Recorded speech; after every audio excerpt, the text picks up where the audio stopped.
Hi guys, I'm Backlot97 and I'm here with one of my figure reviews from the Hobbit and Unexpected Journey figure series. And today I'm reviewing Bilbo Baggins. Oh, where is he? Oh, there he is. There, look. Super tiny figure. Oh my gosh, this figure is shit small. He is tiny. Now I know the Hobbits are supposed to be small, but this is ridiculous. I mean... He's nearly as tall as him.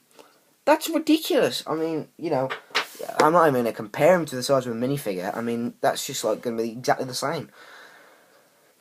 No idea why I have that. Why do I have that? Why? Random. Yeah, really tiny figure. But I'll take a look at the packaging first.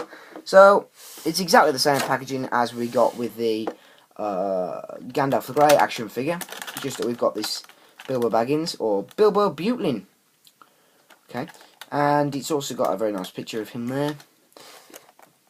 I really like the actor they decided to use for Bilbo Baggins. He does actually look like the person who played Bilbo Baggins, but younger in the original films.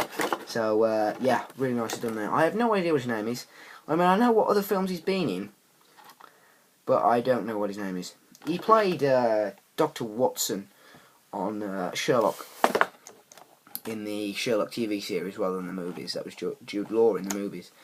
So you've got this little bio there, and that's the same bio, by the way, at the top here as was on the Gandalf the Grey box. And then here's the other figures. They are the only other figures in the single, single packed figure wave. There are no others. And then there's the 6-inch figures, and there's like some sets, some twin pack sets, and you probably end up having to get this figure like 6 times to get all the other characters, because he comes with is it Gollum? I don't think there's a single figure of Gollum on his own. You have to buy twin pack, so I've got to get this figure again. Yay. That was a waste of $7.99, but you know, still, he is a really nice figure. They've not gone overboard with the detail on this figure, to be honest. But, yeah, they have done a pretty nice job of it. There are loads of pieces to this figure. Move the sting sword. That actually fits in his sheath. And unlike Gandalf, the sheath does not come off. It's attached to his waist, which is, I suppose, a nice feature. But, yeah, he is really small. If I bring in Gandalf here... Whoa. Child size. Yeah. So, they've put some nice detail on the feet there. They've got the hair on the top of the feet, which is a nice touch. This I don't like. This scarf I don't like at all. So,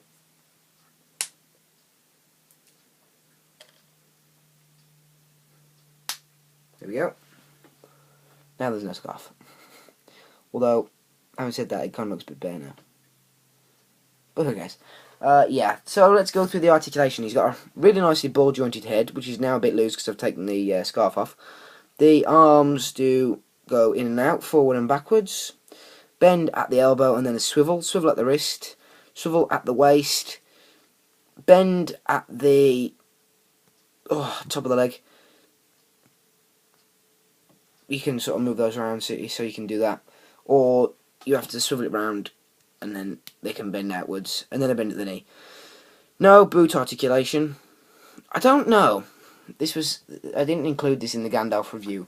I don't know if the feet are articulated on Gandalf. They don't look like they are. No, they're not. But on, I think it's Thorin's legs, his feet are articulated, I'm sure they are. But I will get onto that a bit later on.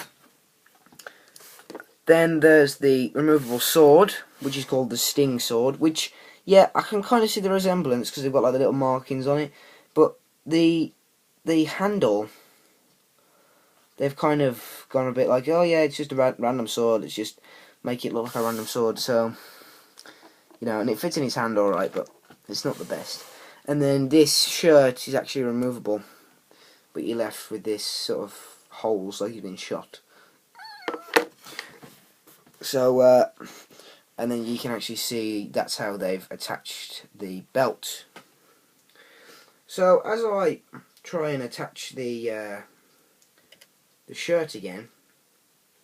I really like these figures. They are really nice little figures. They're, you know, not in scale with the original Lord of the Rings figures, which is a shame.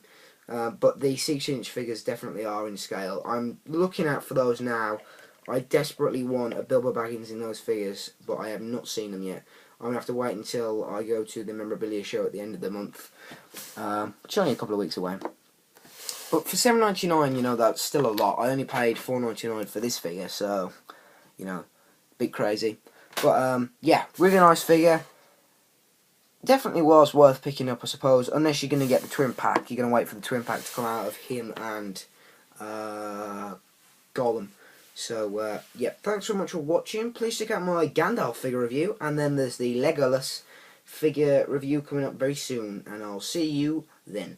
Don't forget to like, comment, and subscribe. And, quick question for today. Out of all of these Hobbit figures, which of them are you looking forward to most? Is it the Gandalf figure?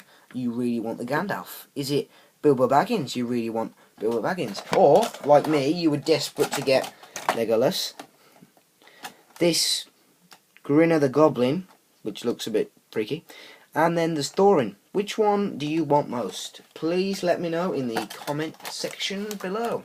So, until then, guys, see ya.